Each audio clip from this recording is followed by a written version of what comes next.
biggest question to start off would be, why has it taken this long for people like myself to be sat face to face with Bebe Cool?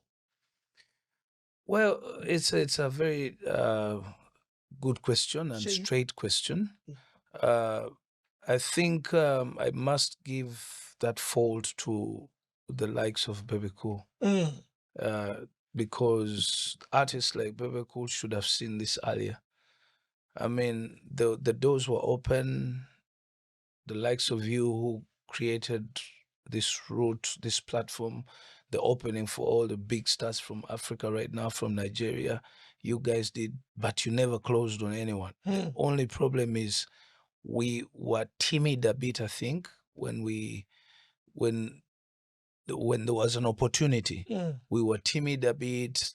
We thought too much of country. Rather than continent. Rather than continent.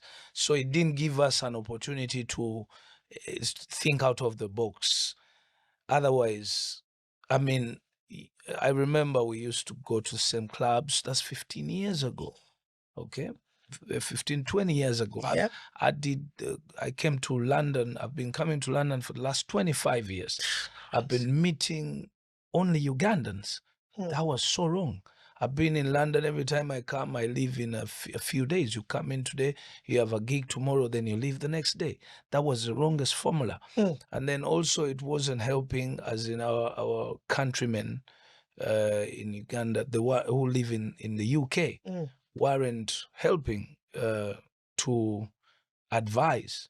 I think some did. Some did. Shout out to my brother Shady, you know, DJ Shady. I think some did. We've had very, very strong conversations where, you know, my brother Moses Bags as well, DJ Moses Bags, they've had very strong conversations with artists in the past, especially with that formula you talked about. Yes. Come in today, do a gig tomorrow, get the hell out of the UK the day after. That was the biggest mistake we did for the last 20 years. And I remember we used to, I mean, the owner of the biggest clubs from Africa, one of them was Ugandan, Charlie. We used to go to, it used to be called... trust me. Kabira. It was Kabira. No, what's that place in South London? Yes. There's this place in South Pier 1. There's Pier 1. Pier 1 yes. in East London. Yes. There's another one in South London. With Nigeria, we had a nickname for it. Yeah, all Uganda. So you guys used to be there. All Uganda. Even 40-40, even LA Lounge. Exactly. But then ask the artists from Uganda who could afford to, you know, come here all the time. We never took advantage of making friends with you, taking charge of that social capital. Absolutely. And seeing our way big. I think we were so comfortable with just being big at home. You guys are making so much money at home. Is that why? That's what we hear. It's like the Ugandan artists. There was, but it wasn't. It was enough. It was big money for then. But then we did not know. We did not have an idea that we would need to that things would become heavy at a later stage. That we didn't know that there would be the likes of Banner coming up, Wizkid, because all those angles opened up a bit of eyes opening, but still we stayed lazy, you know. So truly that blame is on the likes of me. Now, you mentioned having been traveling into the UK for over 20 years. I'm looking at your catalog alone. I think we're around 10 albums deep. Yeah, so much. That's a lot of music. But before we even get into that, I'd like to get to know you a little bit more. Where were you born and raised? Talk to me about the young Bebe growing up. I was born in Uganda, Kampala. I was raised in Uganda, Kampala. Did all my education in there. I was born of a father who is a politician, was a politician. But I grew up with my mother, because my mother wasn't staying with my father. I come from a very big family of about, about 30 siblings. Wow. That's both mom and dad. I have a very big family. I have some few members of my family in the UK. I've got sisters who've lived here. Some are still here. I've got basically I did my education up to Form 6. Just just did not want to go to uni. At my Form 6 in Uganda, that's when I decided to go professional With with my music. music, and then that's when I left to go to Nairobi.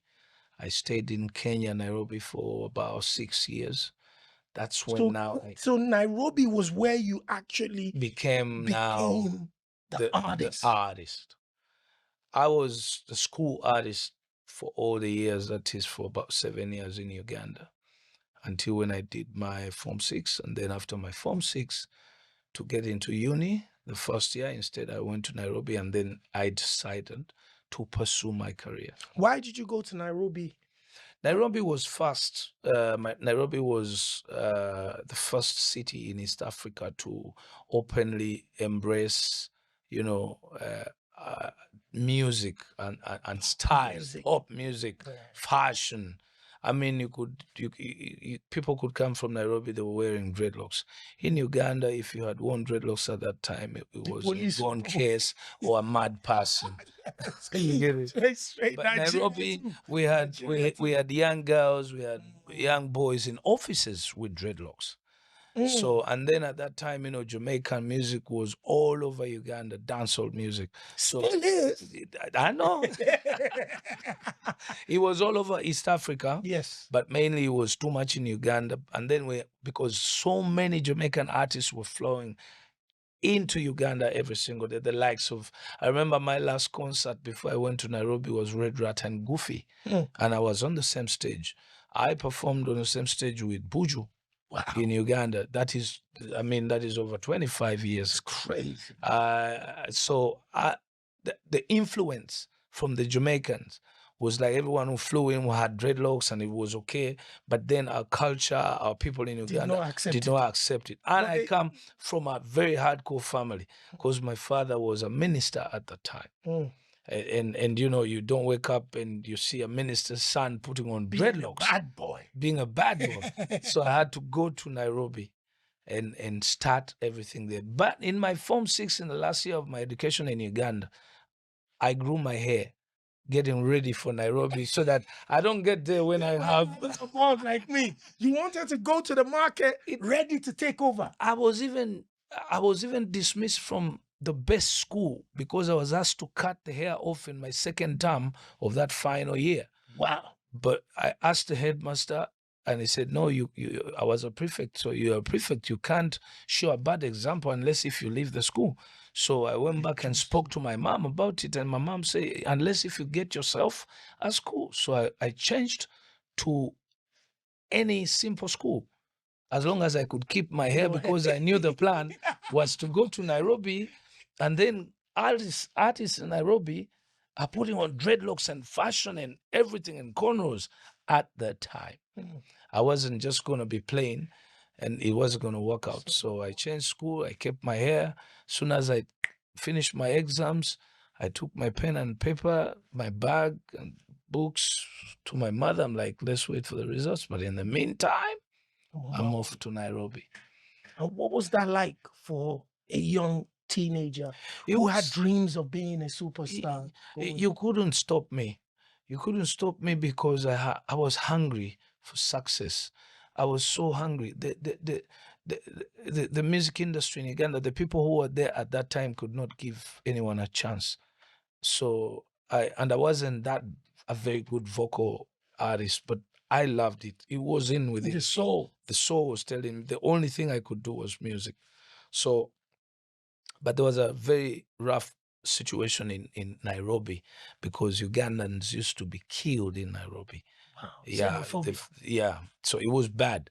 But I took the bus and I went to Nairobi. I stayed on the streets for about 2 weeks because I had little money and it got finished. I was thrown out of the hotel.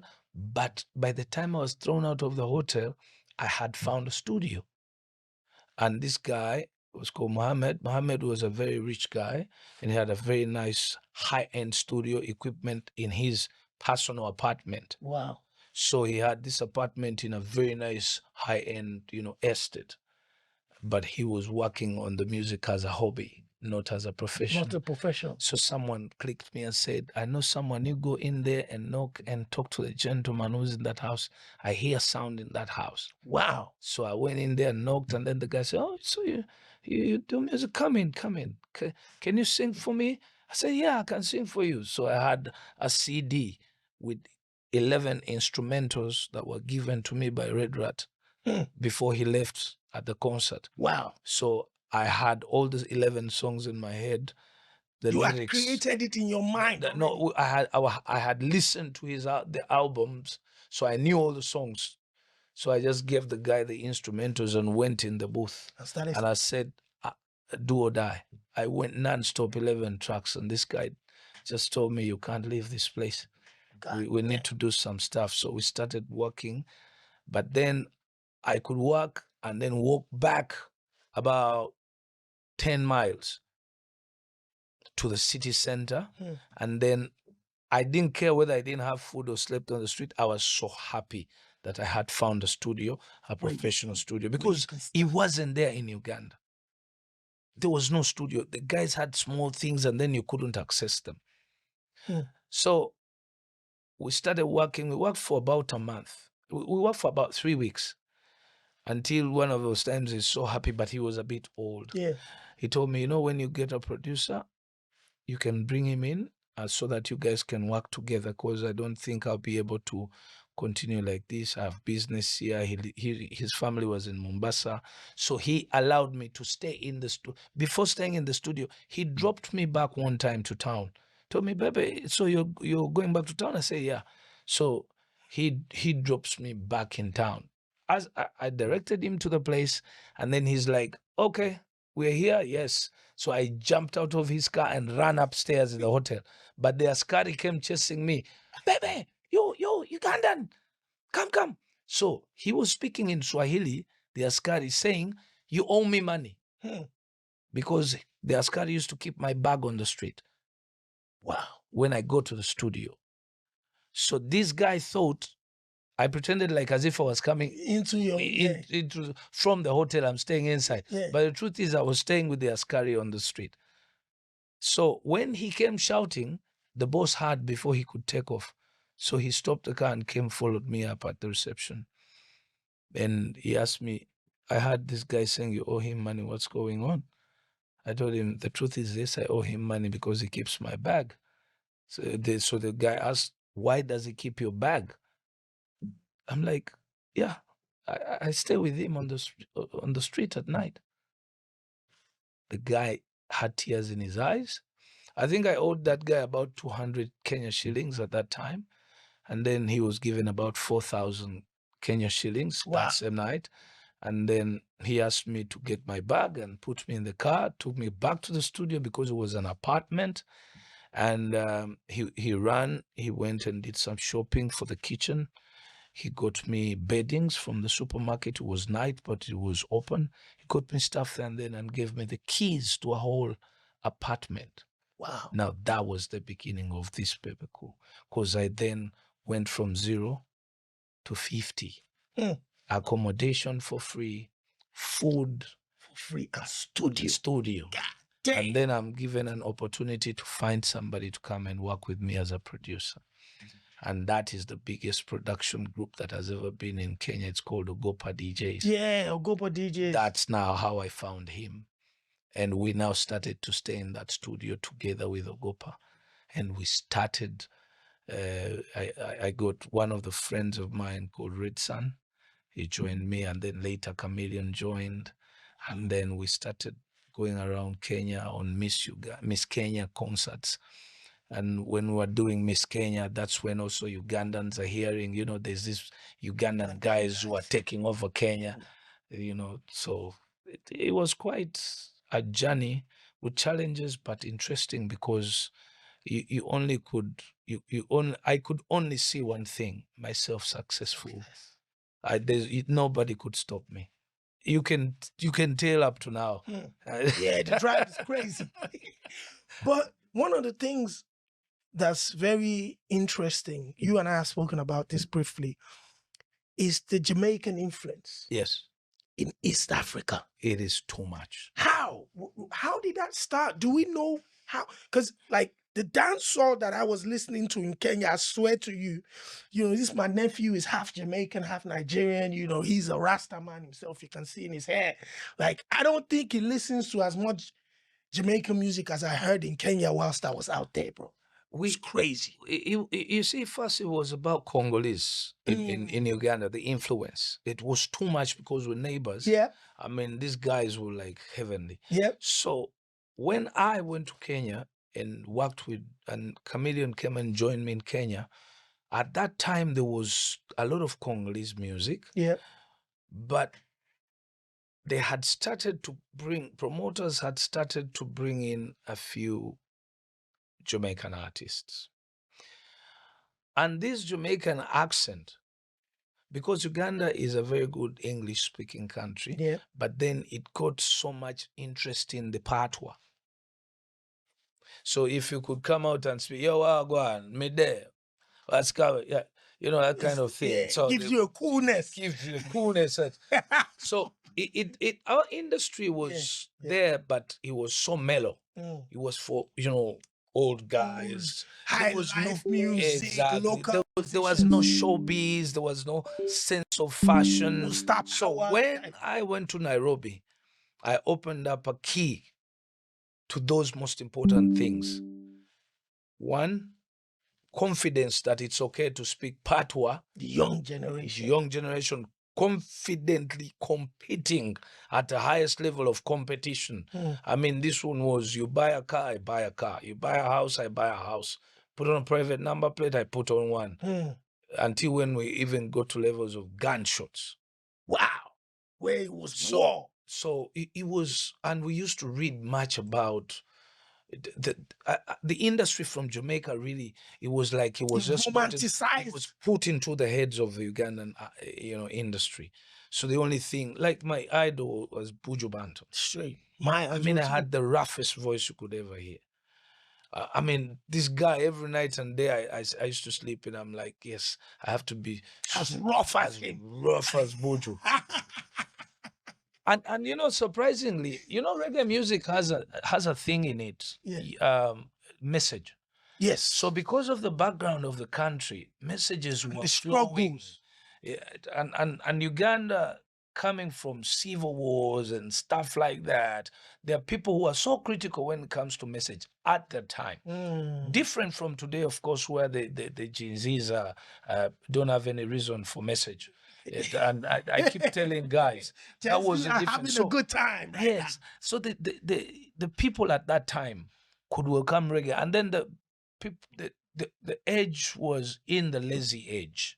So the instrumentation was reggae could really take you in, and then of course some energy in the dancehall. When dancehall came, now came as the young guys who now elevated the dancehall with energy and showbiz and intent. Up to today, it's within a Ugandan or it's within a Kenyan. It's the number one genre, without doubt. What I saw, without doubt, dancehall is the number one genre in Kenya, Uganda. I don't think anywhere else outside of Jamaica. And that is the reason why we fell short of Afrobeat. Yes. That's one of the reasons why it was difficult even then. When we used to come here, yes, there was some bit of dancehall, but we couldn't even take the sense of the West Africans were redirecting the sound. Yeah, we didn't pick up, so we felt no, it wasn't working. No, dancehall is the best, because even in London here, Brixton, of course, it was top priority in the early 2000s here. So yeah, it was a bit. So I think it's been a very tough journey to think any other music for East Africa, and you can see that right now I'm trying to do something totally different. I am trying to brainwash the whole East Africa into business Into now. a new sound. Yeah, new sound, new business. Hmm. Because I mean, we're falling short of numbers just because of Yes, with a the limited. streaming numbers for East African artists are So low, so low. very low. And then surprisingly, that is for the streaming, for the East African artists. Yes. But then when you look at the Nigerian artists or West African artists who Who are matched being up streamed by East by African East audiences. Africans, they're in millions. Yeah. So your audiences are not streaming us. your songs as much as they're streaming the songs that are coming from. Exactly. Which means they're ready for change. They're ready for fresh sounds. Yes, they're ready for fresh sounds. So that's why now it is important for the likes of the people like me, the artists like me, the legends, to embrace the sounds, to give way For the confidence into the young ones to go bold. Facts. And do the Afrobeat. Facts. Because I mean, the rest of the world is consuming Afrobeat. Why would you do anything else? Especially if you're African. It's African The pop best you music. can do is come in, bring in, mix in your It's your own sound. create, Facts. but go with what is going, and you can fuse in your own. Absolutely. But you can't.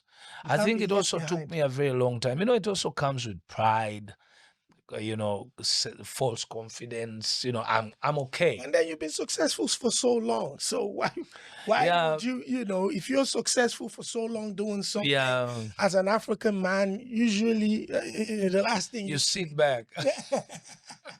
You said something that's very interesting. We see in the new generation that the sense of competition. If we look at the top 3 male Afrobeat artists popping out of Nigeria, where's David Byrne? You know, we see a sense of strong competition there. Yes. We've seen the likes of Stonebwoy, Shatta Wale, Sarkodie in Ghana. There's heavy competition. Yeah. What was it like with you guys back in, you know? It was crazy. It was worse than what you've seen in Nigeria. It was worse. That's how we ended up. I mean, I was shot with an AK-47 close range 7 times. My bodyguard shot with an AK-47 5 times. Stomach, arms, everything. 6 people. That music war. We just met in a bar and with the radio and whistle, and a fight began. And then all of a sudden we came out, and then it ended in bullets. So it went that far. I remember that same day, I had just come from a concert with R. Kelly in Uganda. Wow. And then I was just releasing a new song, going to bar. I went to the first club, Silk, and then I went to a second club where I met the radio and whistles. So in Uganda, it was madness. I mean, I remember that time, if you could call me and tell me P Square or Two Face. I mean, I remember the manager of UBL, which is East African Breweries, the manager told me that I went to ask for sponsorship, and then he referred me. We had a conversation and made a reference of Two Face buying an H2O, a Hammer. And then I went back home and told my wife, I have to buy this car. That was how bad the competition was.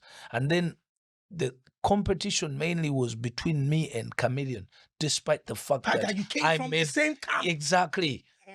Because when we came back, he did not give me the hand to say this was the person that opened the door. Yes. And that that didn't sit well with you. Exactly. So now he also messed up with another one, that is Bobby Wine now. When he messed up with him, because I was angry at him, so I made a group with this one. And then we came after him. But so Chameleon, one of the legends from the East. Yeah. Bobby Wine. Yes. One of the icons from the East. Yes. And Bebe Cool. Yes. One of the legends from the East. Yeah. All came from the same camp. My making. Those 2 are my making. God damn. And now, you know, the balloon will always be small. The room will always be small for elephants, so it has to burst wide. Damn. And now the road to dominance still continues up to today. The other one goes political. Joseph is still on the road for music, and I am here in London. And all three of you are still on different paths. Exactly. From that time. From that time up to today. And then that is the main reason why it is very difficult for the East African audience, or the Ugandan, particularly the Ugandan audience, to embrace a new sound if the likes of me are still competing at the topmost. Are still creating that sound. That environment. Yeah. So unless if we agree, a person like me or Joseph, who are still doing strong music, agree that, you know what, we need to move from this sound, take it to the next level. We've got the DJs who have accepted. Yep. They've moved on. They can tell you straight. You can hear the sounds. High end, they get the latest equipment, software, hardware. Yeah. They play the latest songs. They refer you to the latest videos and everything. So now the artists need to be, whipped to move. Yep. Yes, it's understandable. Also, our audience, there's a certain type of music they consume, because you have to make the money to survive. Facts. But you still have to agree that you need to move beyond the borders. So it's going to take a while. I understand. With my new album, for example, it's totally Afrobeat. The first one, I'll do another album which will fuse now, because then I will be looking for a sound. Now, it's going to take time, but at least I have to do this to show the people that, you know what, we need to go with what the market buys. Leadership. Because it is business. Music At business. the end of the day, it's music business. Yes, we have to, then we put in the culture and we sell it. Absolutely. Otherwise, you can't sell a culture to people who don't buy. First, put what the buyer wants, and then you package it with your culture. So one of the, apart from the music, knowing Bebe Cool all this time and stuff, the other thing that popped up in everybody's rear view with Bebe Cool was when a certain Thames and Omale, young rising stars, I was punching the computer. I was as angry as I can be.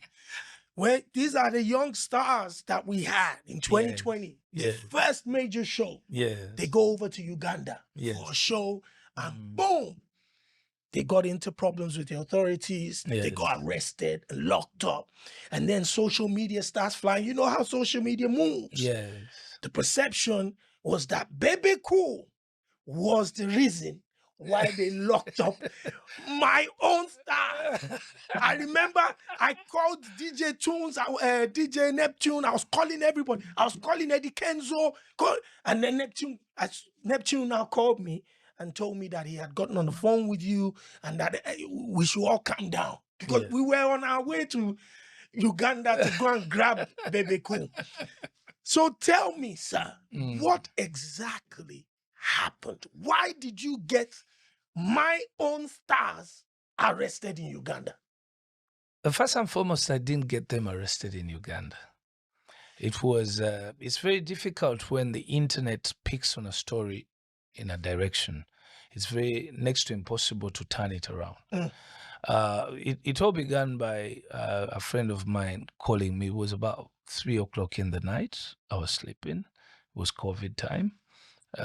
For us as Ugandan artists, we weren't supposed to be allowed to perform anywhere. So I was sleeping, and then Bushington calls me, and then Bushington is like, "Bebe, I need you to help me with something." I'm like, "What? It's 3 o'clock in the night." Yeah, the Nigerian artists have been arrested by the police. I'm like, "What? They've been arrested? Who arrested them?" I'm like, it gives me the details. So I tell him, okay. I get up, I start making my calls. That is 3 o'clock. So by 6 o'clock in the morning, I get up physically. I go to the police station, because I've now already started to put things together. And then one of the big guys tells me, you go to the police station and call me. Find out what's happening and then call me. So I go there, I find out what's happening. I speak to one of the managers. Actually, before speaking to one of the managers, I spoke to the DPC, the head of the police station. Yeah. He's like, yeah, we had this and this. So I asked him, but why did you go to arrest the artists? Because the artists did not were not in charge of the door. I mean, the president has given an allowance of 200 people on an event. Yeah. But the artists don't sit They at don't the control door. that. They don't control They came that. to perform. So I didn't get into that deep conversation. The DPC told me, you know what, baby, what you're going to do is you need to go and speak to my boss. So I told him, look, it's okay, I'm going to speak to the boss, but I just wanted the details. But as I was speaking to the DPC, the promoter lady saw me. And then she's like, that's the guy. That guy, he's the reason that you're in prison.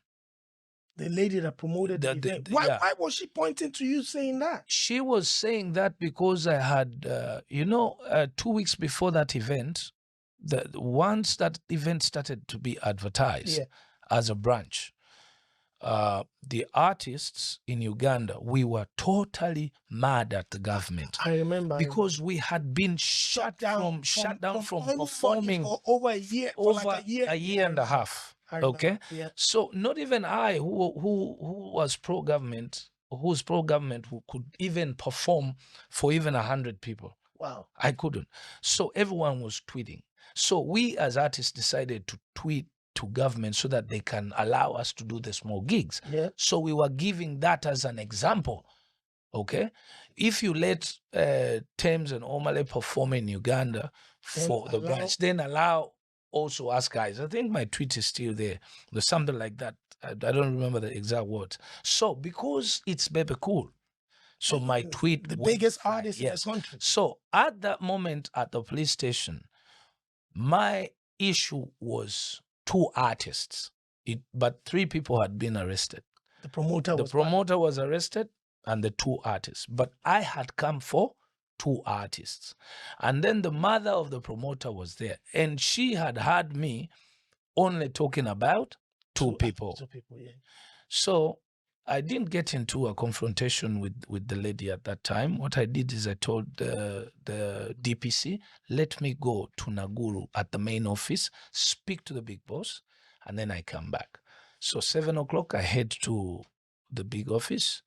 As I'm waiting for the big guy to come into office, I'm looking on my phone and I'm seeing the Nigerian artists have been arraigned in front of court. I make this call to the DPC. I'm like, I just left you and I had a conversation. I'm just waiting for the big man. He's coming. He's going to redirect and tell us what to do. And you just ran behind me and taken them to court. That's where we lost our mind. And then he explains to me what exactly had happened. What happened when I left is the promoter lady made a mess at the police station, attacked everyone, showed everyone how she was so big, and the mother, they're connected to the president, and the police is shit, stuff like that. So the police wanted to show the promoter that, oh, okay, let us do our job. Oh, God. Okay? So I called Bush. I told him, look, Bush, these guys have been taken. Yeah, baby, I know. So what do we do? So now I had to leave the level of the police and then head to the level of the DPP. Minister. The prosecutor head. Oh, wow. Okay? So I had to now run to that office and negotiate because there was nothing I was going to do at the court. At that level anymore. At the court. It's gone beyond that. It's gone beyond that. So I had to, lucky enough, I had one of the prosecutors at the court is my friend. So I called and then he laid me down to what I'm supposed to do and where I'm supposed to get that letter that releases those 2. But then he told me it is next to impossible unless if it's a minimum of 5 days in jail. God damn it.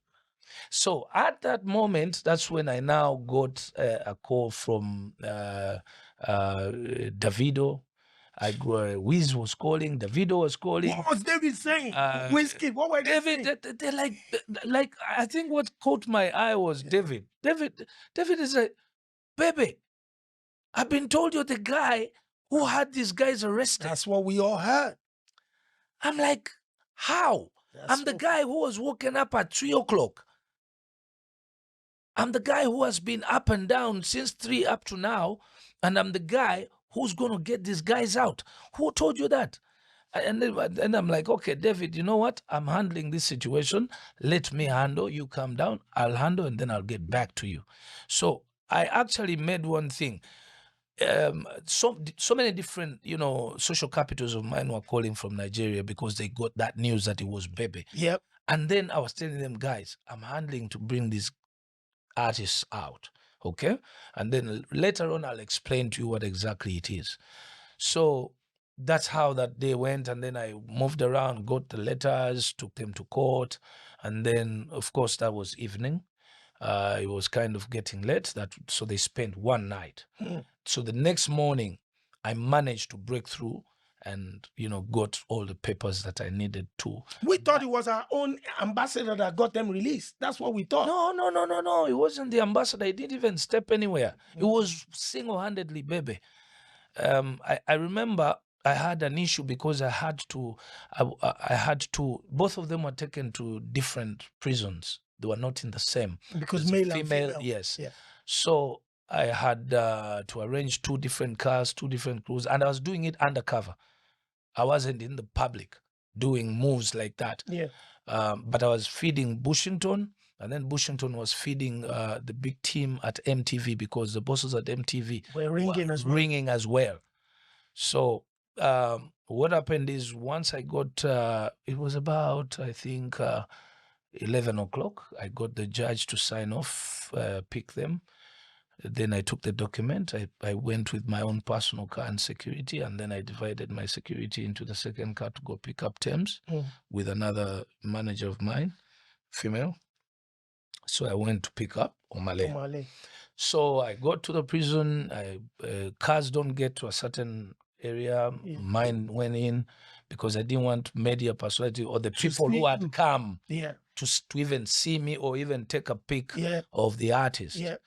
So he was brought out immediately because I had already called. So he sat in, and then I narrated the whole story to Omale. So by the time we got back at the embassy, and it's me who told them, no, we're not taking them to the hotel, we're taking them to the embassy because I want to hand over and move on. Yeah. So as I got to the embassy, Omale knew everything. We talked. I talked with him, and I have that video. I even recorded the whole. I had my guy. So have you been able to speak to them after this incident? No, has anybody even come to Uganda or Omale or Thames? No, they haven't come to Uganda, but no one has. I think somehow in my heart, when I saw Omale's demeanor, I knew that, of course, what Thames had done was wrong because she tweeted, she tweeted so much. Yeah, but that's the information she was given. Plus, yes, the trauma. Yes, what I understood was the trauma. Okay, and the anger and the information that was given. So definitely it was going to drive her crazy. I'm sure if you go on my tweets, I was looking for Bebe Cool myself. Yeah, I ain't gonna lie. That's why I told you I was calling. I called Eddie Kenzo. I called. Everybody was saying, and then eventually DJ Neptune called me because I must have been on Twitter too. And then he called me and he said, "Calm down, bro. I've spoken to Bebe. And everything is cool. Yes. Let's just hold off. So why Neptune called me at the time was, don't let us piss Bebe Cool off now." And then he leaves our artist. Yes. So all of us were like, okay, let's keep quiet. When they said they've gotten to Nigeria, oh yeah, let's chase Bebe Cool again. Wow. So you haven't been